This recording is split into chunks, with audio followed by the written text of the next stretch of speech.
Great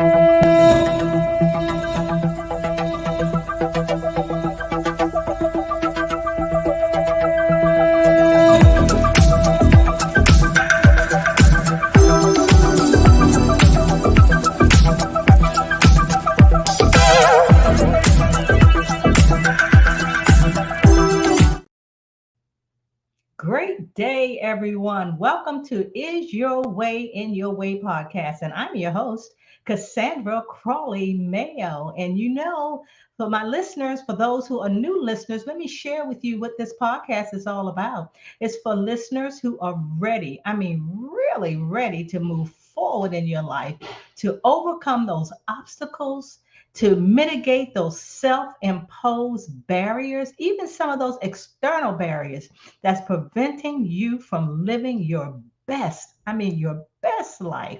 And we talk about topics related to your personal and business development and even self improvement. And today, our topic, I'm so excited about this, is transforming your life to freedom. And our guest today is Nicole Angelique Kerr. And I wanted to emphasize that middle name, Angelique, because I see her as an angel. So let me welcome her to our podcast. And before we get started, let me read her bio to you, okay? Now, Nicole is an award winning health expert, and she's also a national best selling author to the book You Are Deathless. Nicole has appeared on CNN, PBS, CBS, ABC, and the Food Channel, and hosts on other TV and radio shows because she shares her unique perspective on wellness, lifestyle, and nutrition. For the past 30 years, she has worked in all sectors of society, from the CDC, Centers for Disease Control, American Cancer Society, United States Air Force, healthcare institutions and hospitals, and even corporate settings. So she has focused on supporting people from every walk of life to make realistic, meaningful, happy choices for lifelong health and well being. And guess what? When Nicole was 19, she was a 19-year-old cadet at the United States Air Force Academy, where she was forced to learn how to live and love differently following a terrifying and transformative near death experience. And her memory of the crash came back 20 years later, and it has taken her 2 decades to align her soul, her spirit, her mind, and her body. Providing healing is certainly not a non-linear process. And Nicole is a disabled veteran, and she has a private practice primarily using neuro emotional technique that we call NET, targeting the often overlooked domains of emotional energy, spiritual well-being. And we're going to get into that neuro emotional technique. So again, Nicole, I'd love to welcome you to Is Your Way in Your Way podcast. Oh, thank you, Cassandra, for that beautiful introduction. And I'm in such gratitude and appreciation to be on your show today. Yeah.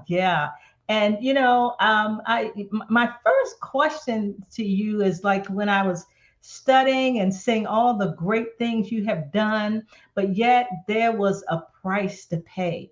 There was a price to pay where you are today. And that's why I see you. When I read your middle name, and I told the audience, of course, my listeners, Angelica, I was like, she must be an angel.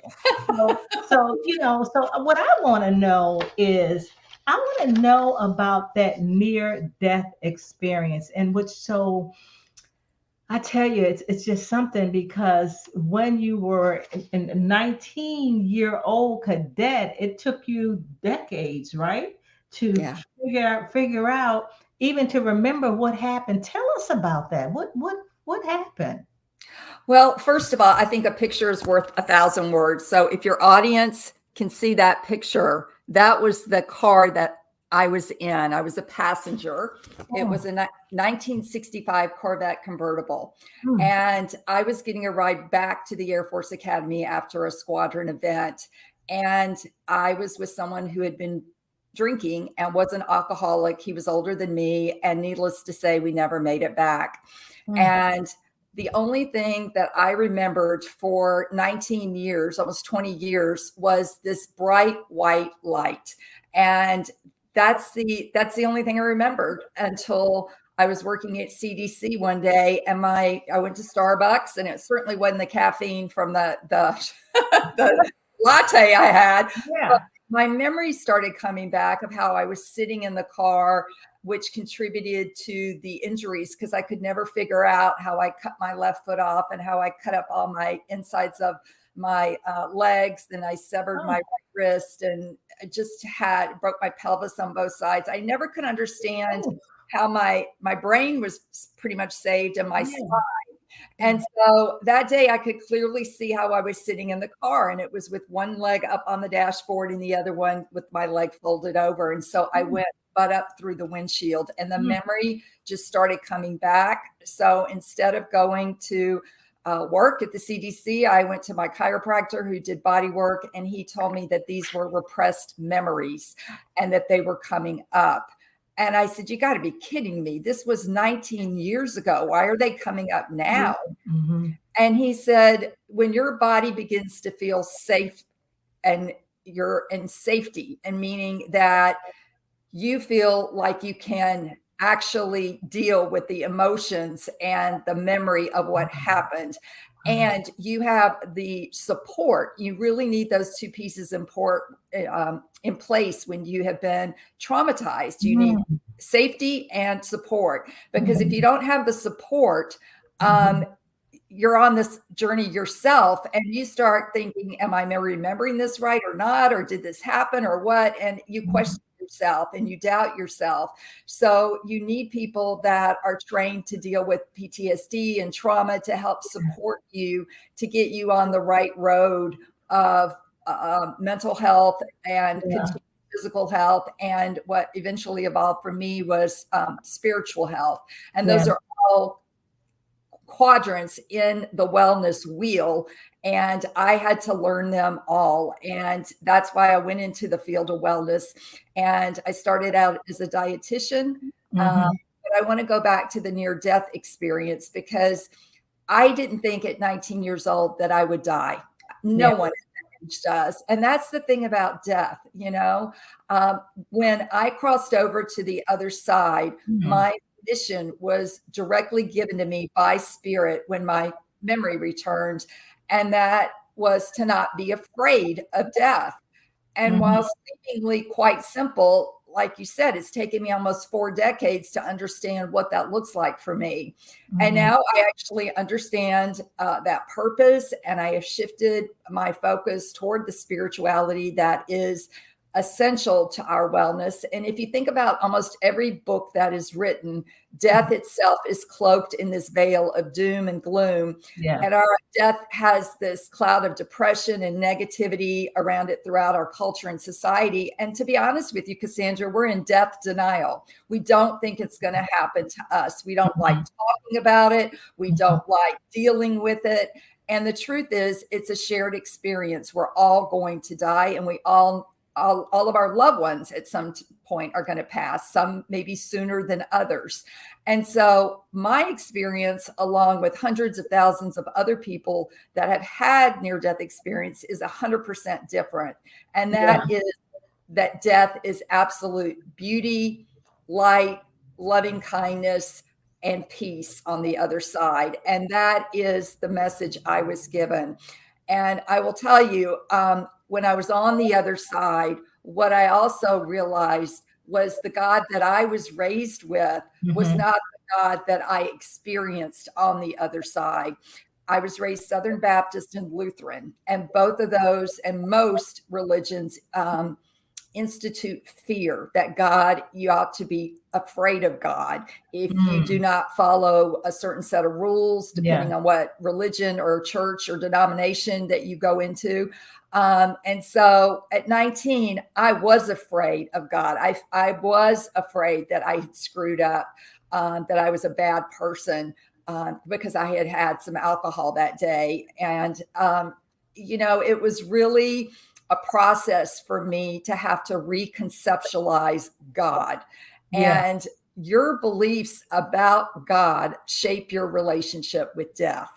Well, let me interject for a minute. So prior to that experience, what was your life like then? Because you were saying you were feeling guilty. You did say Yeah, I was raised in a really conservative household. My father was a Marine. He was also a former cadet at the academy and wanted one okay, of his kids to go there. okay, And I was a people pleaser. I'm in recovery from people pleasing now, as I say. But people pleasing is an identity that we take on usually when we're really young in order to feel like we get loved, to get seen, to get Mhm. appreciated. And the problem with people pleasing is as you get older, it's based in fear. And fear is a very low vibration. And when Yeah. you're making decisions out of fear, you're making them out of that part of your brain where where your amygdala lies, that fight, flight, freeze Yes. place. Yeah. And Cassandra, you're never going to make a good decision for yourself when you're making it out of fear. Yeah. So is your way in your way when you're in a constant state of fear, or that amygdala is always running your nervous system, you're in a sympathetic state, Mhm. your decisions are not going to be for your highest and greatest good because they're Mhm. based in fear instead of that part of your brain, the prefrontal cortex, which is where your executive decision making comes from. Okay. Okay. So does that help? But I Yeah. was raised very strict. I never had gone on a date. Okay. And now I'm going Right. to school with 4,000 guys. And my dad's rules were no smoking, no drinking, and no dating upperclassmen. And Okay. when he found out about the wreck, he blamed me and said, "You broke my rules. You had alcohol, you had a cigarette, Mhm. and you were with this guy, even though I was just getting a ride back. It didn't matter to him." And Right. that's he's very dogmatically positioned. It's his way or the highway, and he is always right. Okay. Um, Okay. So I see that you had blinders on, so to speak, throughout that period anyway. Now, when you said that you saw the light, when you saw near death, explain that a little bit because so how did you know that you were not there anymore? Like, um, like, okay, yeah. So what when happened? when my memory came back, what I clearly remembered were the details of the crash. And when I went up in the air through the windshield, I actually froze there when I was working with my chiropractor because Okay. I knew when I looked down, I knew I was going to die. Okay. And I cried out to God, "God, please help me." And Mhm. at that moment, Mhm. I called it Casper the Friendly Ghost because I didn't know what else to call it then, Okay. came down. And at that point, my soul, when we die, we all have an energy body. And Mhm. that energy body cracks from the top down, and your soul leaves it. Goes. Okay. Yes. So Okay. my soul had left, and my physical body was lying in a ditch. Okay. Okay. And I could see that. I could see that there was no life in it.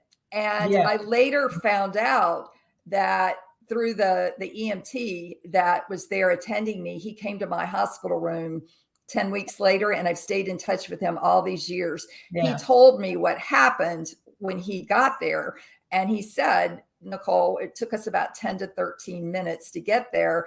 And when we did, the people that lived in a house nearby who had heard it and called 911 came Mhm. out to check the victims, and they couldn't get any vitals on you. And so Mm. they covered you up with a blanket. Mhm. And when I got there, I took the blanket off of you. I couldn't get any vitals on you. So the Mhm. only thing I knew to do was a sternal knuckle press, which is designed to elicit pain in the body. And he said, Mm. the only sign of life I got in you was your right eye flickered and your pupil dilated. Okay. Now, have you heard that phrase, "Our eyes are the window to the soul"? I have. Yes, absolutely. Okay. My soul, which had left, Yeah. I'm trying to tie this back to when my soul flew Sure. out, Yeah. it now came back in through that eye. Wow.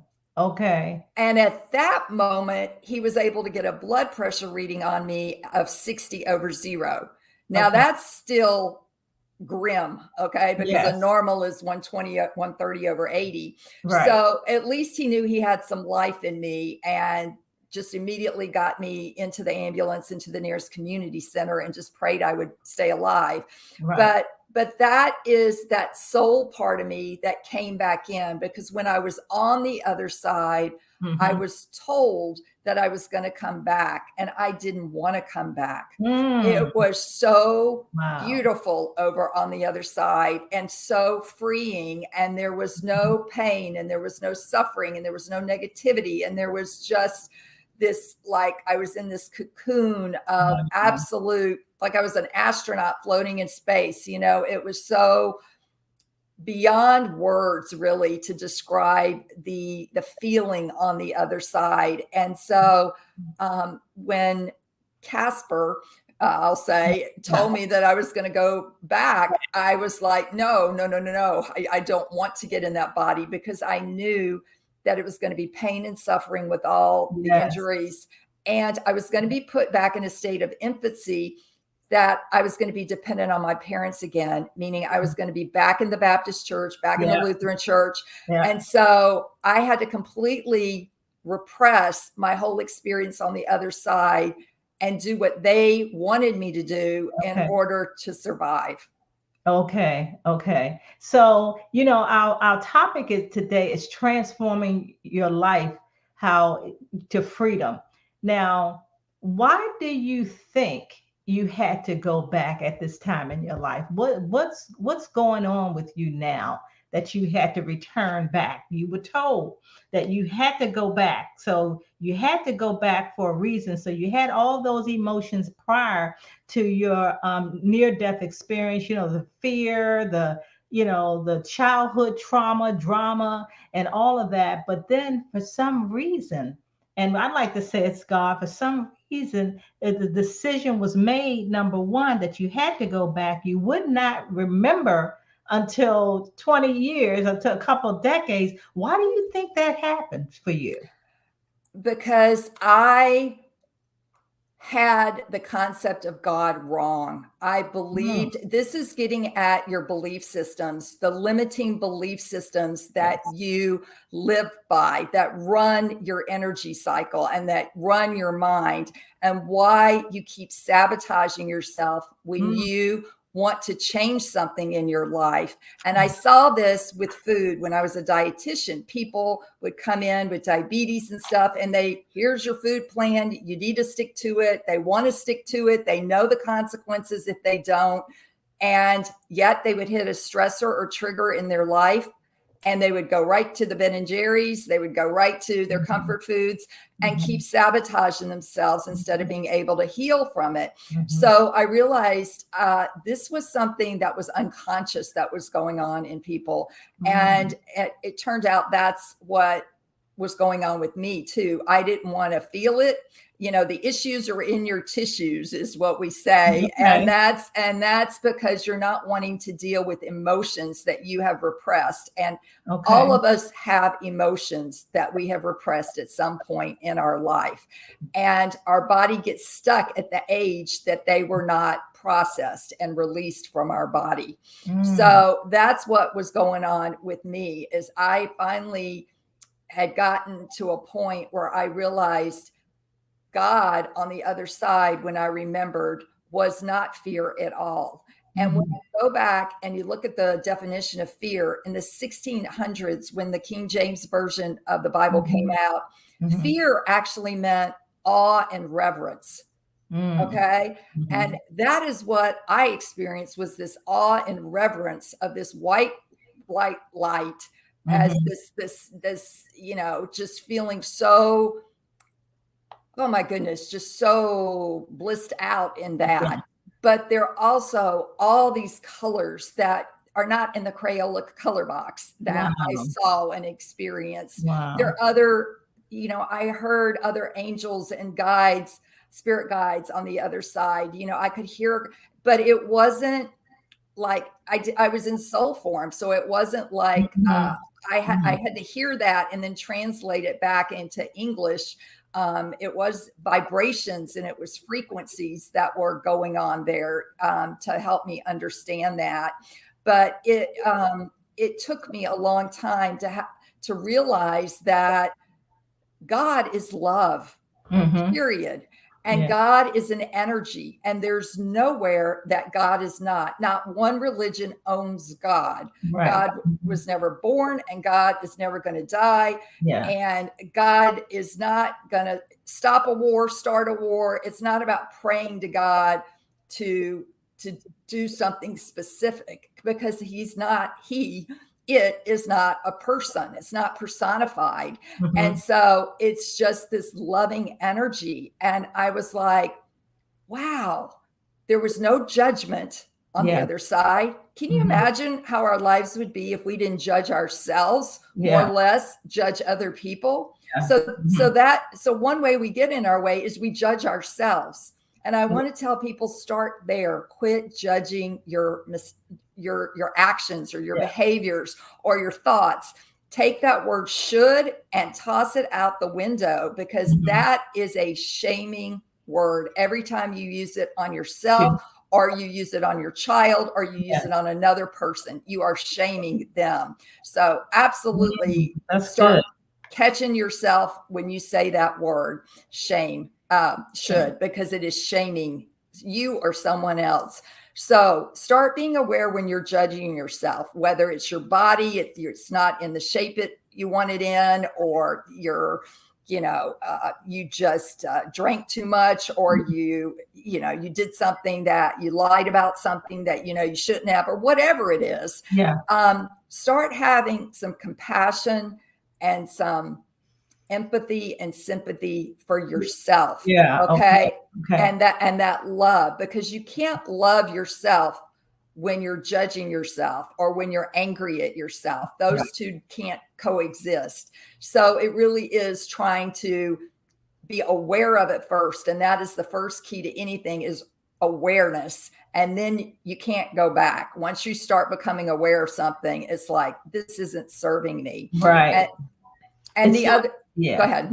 It's like a self-discovery journey. You have to discover yourself. And, and for this podcast, I always say that we all have gifts. We all are here for a reason, but yet many of us do not come to fruition. We're so busy thinking. We have these limiting beliefs. We have those self-imposed barriers that you indicated that we put on ourselves.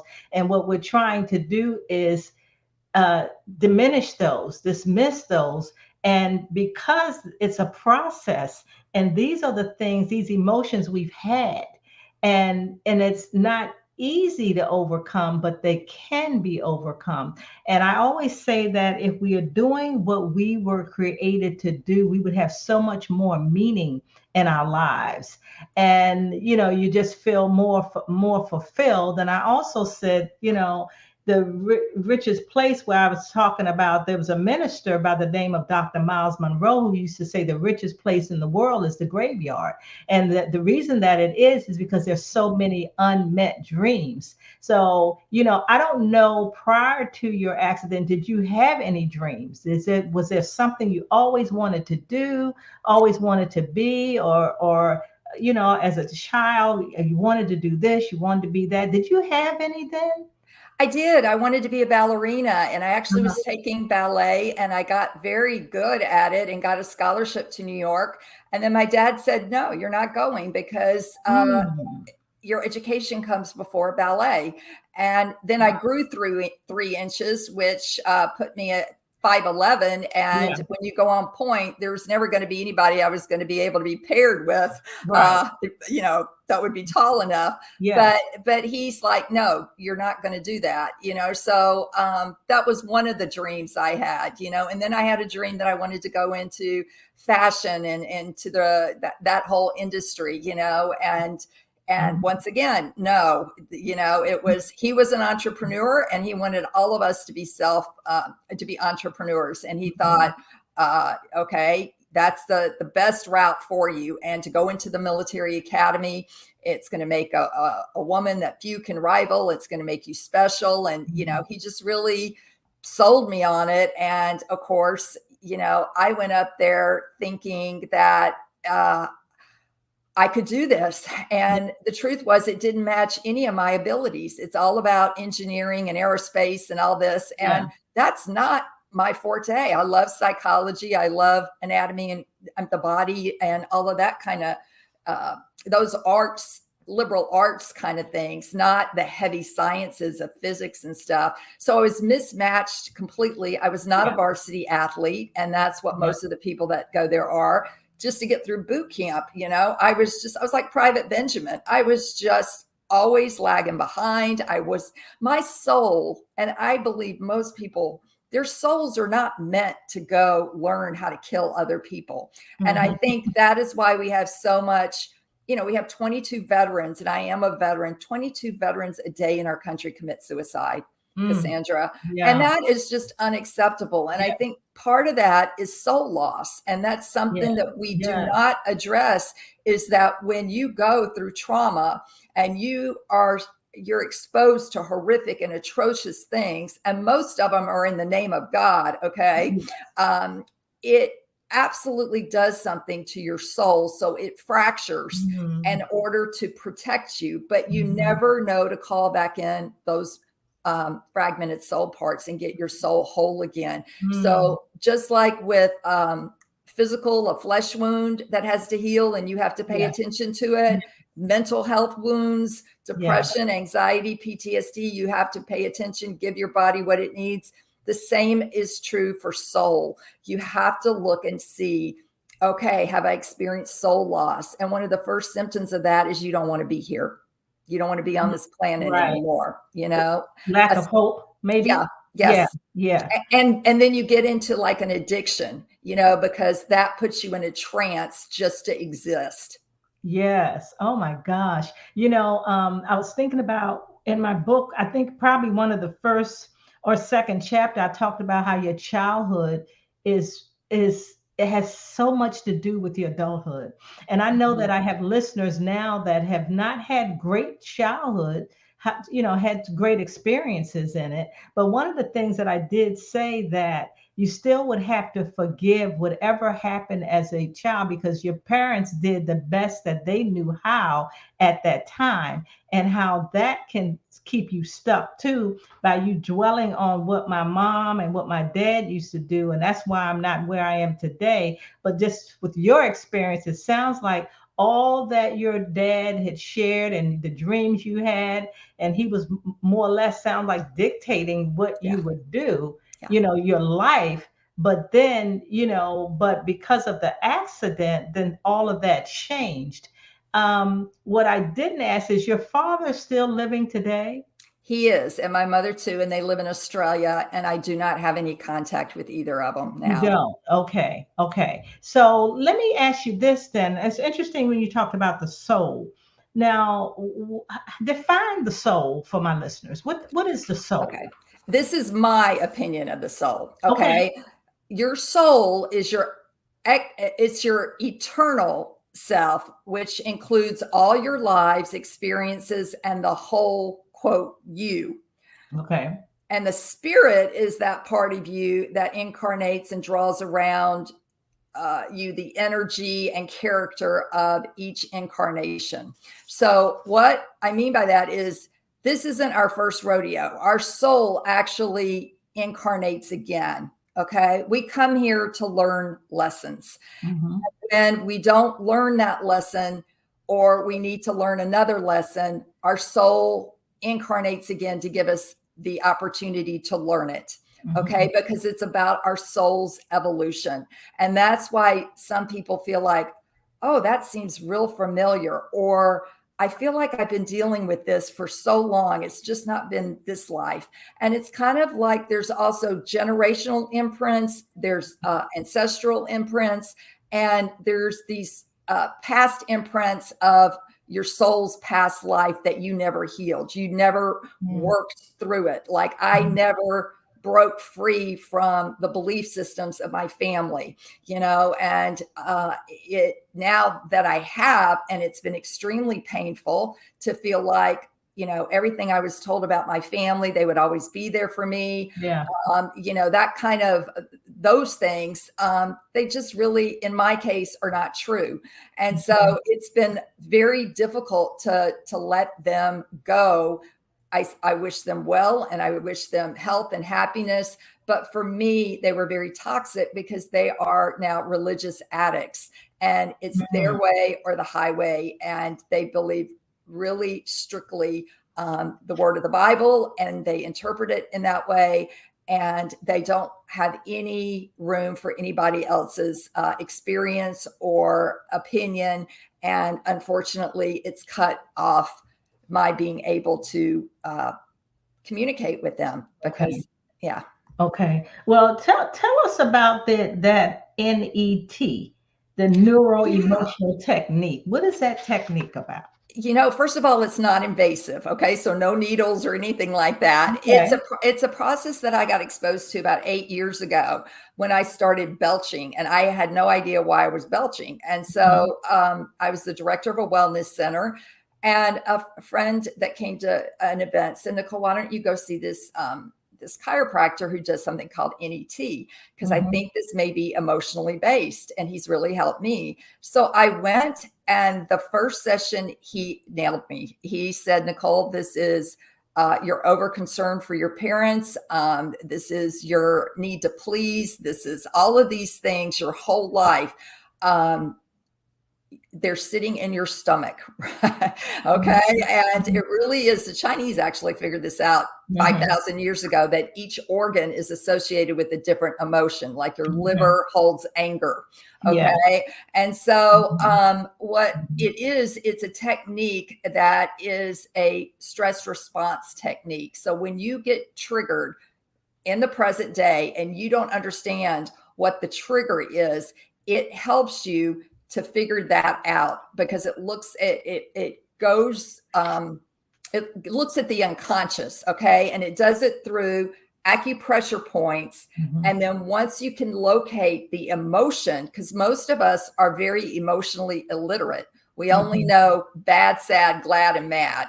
Okay. Yeah. And so when you find out what the emotion is that you're feeling, then you have two emotional points right here on your head. You breathe through it, and breath is living. If we quit breathing, we die. So you put your image on whatever the event is, and your body will tell you. Your body keeps the score. It's a great book by Dr. Bessel van der Kolk. Your body remembers everything. It stores it. And when it is ready, it will come up.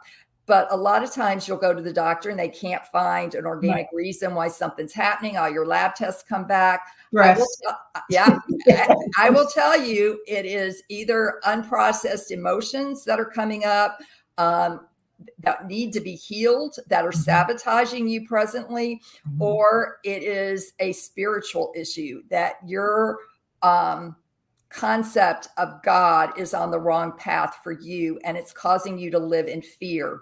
And one thing I can tell you from the other side is, if there is fear involved, it has nothing to do with God. God is not about fear at all. God is love, period. So that is man-made.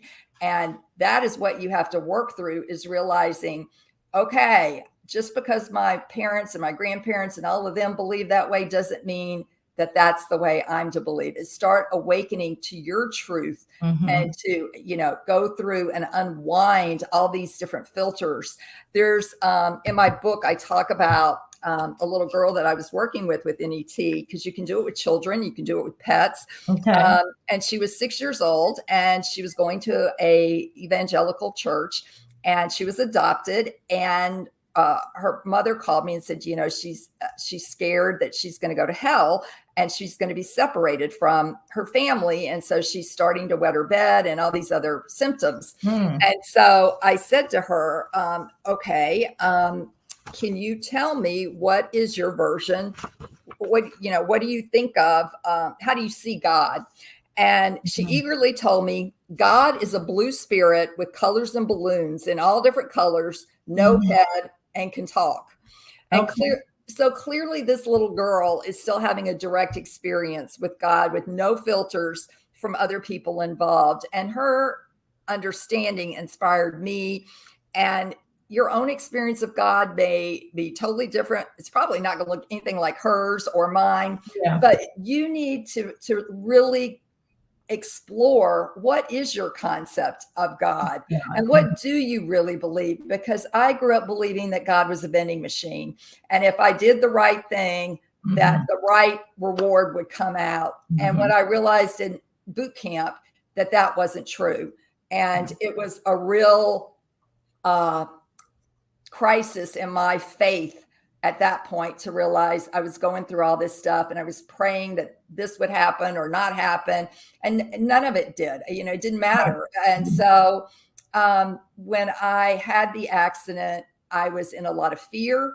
I was needed to quit the academy and I didn't know how, because in our family, failure was not an option. And that, that was what was in my way, is I couldn't use my voice. I couldn't feel safe enough or comfortable enough in my family of origin to speak my truth, because I felt I would be disowned if I did. And so learning to speak my truth and my voice, regardless of if it hurt my mother, which I was told never to hurt your mother. It's like, don't get angry, don't hurt your mother. All these statements that were put upon us that are not true.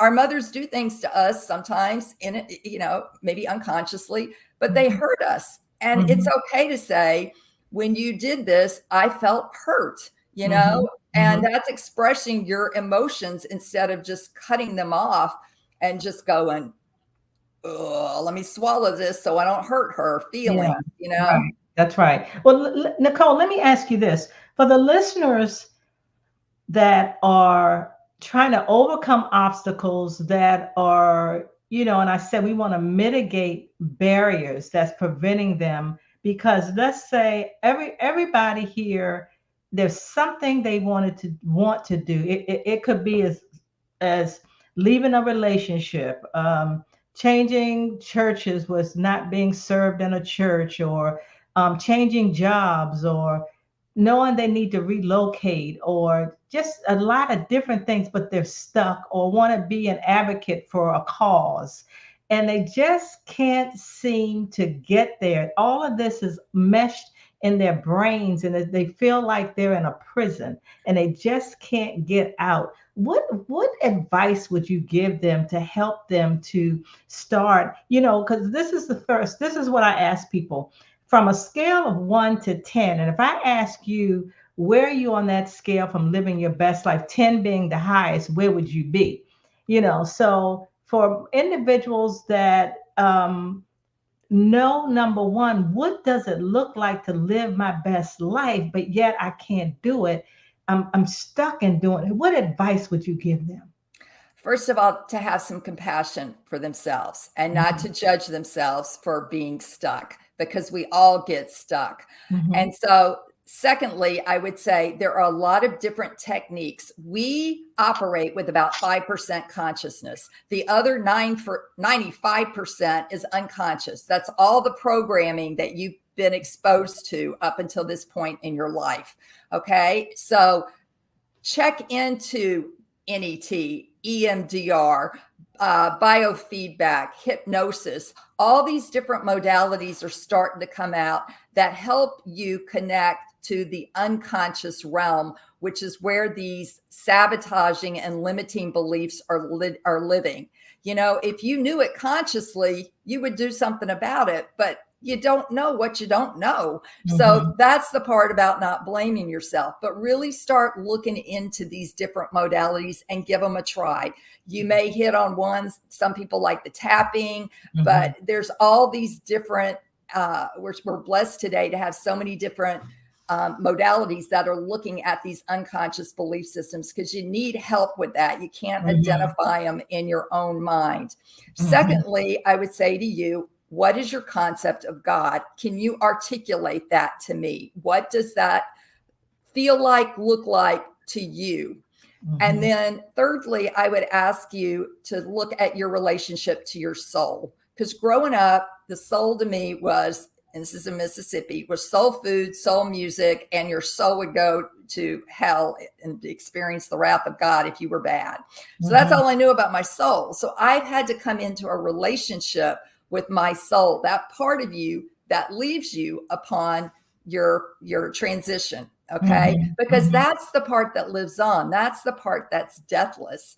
Okay. So one way to start that is to, if you journal, and I got this from Lee Harris, is what does my soul want to tell me today? And then journal that. Or you can just ask yourself, I invite my soul to offer to me and I will receive it. And don't fill in what they're going to offer to you. Let them offer it and you receive it. And I always add with grace and ease, because sometimes things can come pretty hard. Yeah. So, that's inviting that message for the soul to start that relationship with you. And so that is key, because we all have a soul, and that is what is going to continue on. So start developing that relationship. And then if you realize you do have soul loss, look at seeing either a shaman or a hypnotherapist or somebody, that can help you bring those soul pieces back in. Or you can call on creator or source, or however you define that yourself, and call on, if you have a relationship with angels or whatever, to help to bring those pieces back to you and make you whole again. You can just ask yourself. Right. So, and then start knowing that the angels on the other side, there's just a thin veil between us and them. They want to help us, but we have to ask for help. This is a free will society. We have choices, and they're not going to intervene unless we specifically ask for their help. And people laugh at me when I ask for the angels to help me find a parking space. But I will tell you, Cassandra, every single time I ask, they deliver. And so it is about knowing every single one of us has at least one guardian angel, and they are here to protect us. Okay. So know that angels exist. They exist in human form. I call my EMT, my doctor, and my nurse. And my book, I have a whole chapter, because I went back 25 years and I met with each one of them. They were my angels. Each one of them played significant roles in me being able to come back and take care of me. They were all very quirky in their own ways, but they were my angels. And even my mother at that time was my angel. She came through for me. And so angels exist also in the form that you see as Casper the ghost, And I will tell you, Casper the ghost is now my grandfather on my father's side. He came to me in a meditation. I started smelling cigar smoke last August after the book was released. And I'm like, nobody in my household smokes cigars. Yeah. And then I just was asking, I said, who is this? And he said, this is your grandfather, James. And I was like, what do you want? I was just kind of shocked. And he said, I'm here to tell you that I was the one that came down. It wasn't Casper. It was me that came down and lifted you up. He said, I am going to be with you throughout your life until you pass on, and I'm here to protect you. And what is so ironic is, while he was alive, he died at 58 years old in mid-August, Cassandra. And here I was, mid-August, 58 years old. And that's why he said he waited to tell me. Oh, wow. While he was on earth, he was an alcoholic. And the guy that was driving the car was an alcoholic. Oh, wow. So, that doesn't transfer when you go to the other side. All of that, what you did here and all of that, that's has nothing to do with it. But I had the right pieces. I knew it was male. I knew he was in his 30s. I just didn't ever know it was my grandfather. And one of the things that you hear a lot from NDE are that they see deceased loved ones. And Mhm. I could never say that. I said, I just saw Casper the Friendly Ghost, and now I know it was my grandfather. And so Okay. things are still coming to me. And that's why I say healing is not linear, and that we're all on this journey of healing and evolving, and that you today are exactly where you need to be.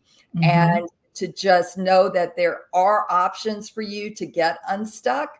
Yeah. And it's time to do it and start awakening to who you really are, the beautiful, perfect being that you were created to be. Right. And I like the part when you said you're open, because you talked about these different modalities, and some people are like, "Ooh, what is that? What is she talking about?" Because a lot of people are not open to that. And I was going to ask, I have a kind of like a twofold question. When the topic for our podcast is transforming your life to freedom. And so tell them, so you can transform it through different modalities, through God, whatever they are comfortable with. I just kind of want to hone in on the title. If you transform your life, how does that lead to freedom? Well, in transforming my life, I Yeah. went from a near death experience to a spiritually transformative experience. And I now understand I'm still evolving in my concept of God, but Yeah. I definitely know God is not about fear, judgment, or any of those things. Right. And so knowing that gives me a sense of peace and freedom, that I am never going to be judged, that, I'm never going to be alone. All of these things that I feared are just not true. They're illusions. And so that freedom in itself, to not be afraid of death and to know that what happens when we make our transition is just absolutely glorious, that we don't have anything to fear. And we're Mhm. just going back home. And John Lennon said it so beautifully. He said, I'm not afraid of death. It's just like I got out of one car and went into another car, Mhm. And Mhm. so I think that's the transformative experience for me. And right now, people are going through huge transformations, whether it's with relationships Yeah. or whether it's with work or just their own awareness into who they are and why they're here, their purpose for being. Right. And this is the time to awaken and Yeah. to start that journey, because it is a journey. It doesn't Right. come and get downloaded all at once. You would be completely overwhelmed and on the sofa. Yeah.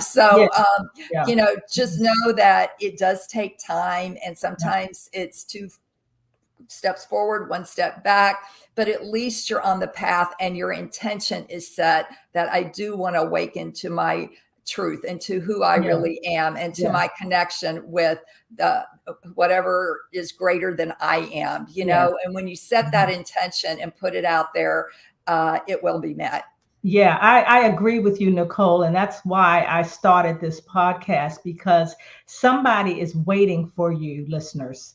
Whatever it is that you were called to do, whatever you're ordained to do, there's somebody out there waiting. And it's time for you to start your journey without fear, to tap into your whatever it is and be intentional about doing that. Now, Nicole, you have a practice, using the neuro emotional technique, the NET. Would you like to provide, like, how the listeners could get in touch with you?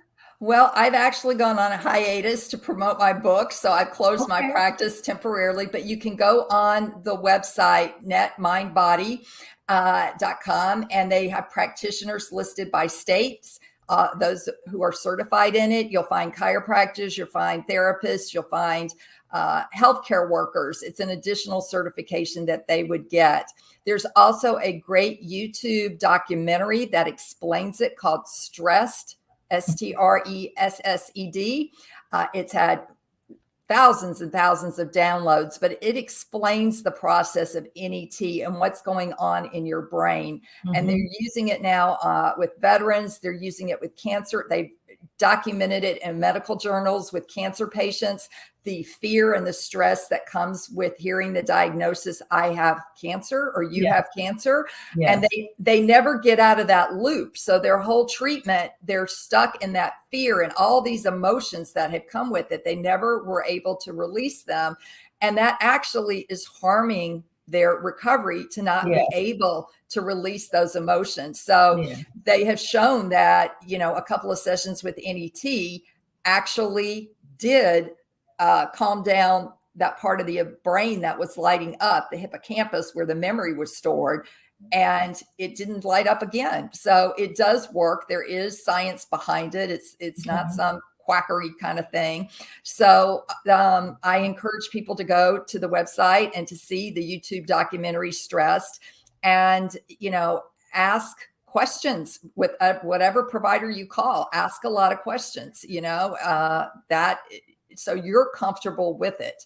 Right. And so that's just one modality. And I know, it works for some, but doesn't work for others. But I guarantee you, the 8 years that I've been in practice, I know it was a game changer in my whole life. That's why I went into it and got certified and changed my whole practice in nutrition around it, because I didn't want to keep giving people diets anymore that they couldn't stay on when they got stressed. I wanted you to understand that you're reacting to something, and the only thing that you know to do is to use food or wine or whatever the issue, shopping, whatever, so you don't have to feel it. Yeah. Well, Nicole, I have my last question for you that I usually ask all my guests, particularly for where you are now. And I'm going to ask that $1 million question as far as, are you living your best life? So if I gave you the scale from 1 to 10, 10 being the highest, how would you rate yourself today? Today I'm an 8. I really am. I've been having some health challenges, and they haven't quite been able to figure out what's going on. And when you have chronic health challenges, it's hard to stay positive and optimistic and all these other things when you're not feeling well. So I get that. I understand that. And I also know that I am exactly where I need to be. And there's probably something emotional that I need to clear that I haven't cleared yet, and kind of continue to work in those areas. But I also am waiting for some test results to come back in. So, but I'm so grateful for so many things, and I've been blessed in so many ways. And my book has now become a national bestseller, and I am just floored. But I know, and the people that have written reviews, they're all coming from the heart. And I wrote that book from the heart, and it helped me heal. And that's another way to help yourself heal, is by writing and sharing your journey, because we're all on a different journey, but it's all about our soul evolution. And it's just amazing, what we can go through and what we can come through. And we don't, it's like, for me, having to let go of my parents, that was so hard, because I thought I needed them, and I was told they need to always be in your life. And the truth was, no, we come into this world alone, and we're going to leave it alone in terms of our immediate family. But the good news is, on the other side, you do see deceased loved ones, including your pets. So for those of you who never had, your own families and only had animals, they're on the other side. They have souls as well. So they will be there. Well, Nicole, I just want to thank you for all the information you provided. I know that what you provided has blessed so many of my listeners. And for you, my dear, I'd like to say God bless you. I wish you continued success in your book. Okay, so we're going to wrap it up. And thanks again. Thank you.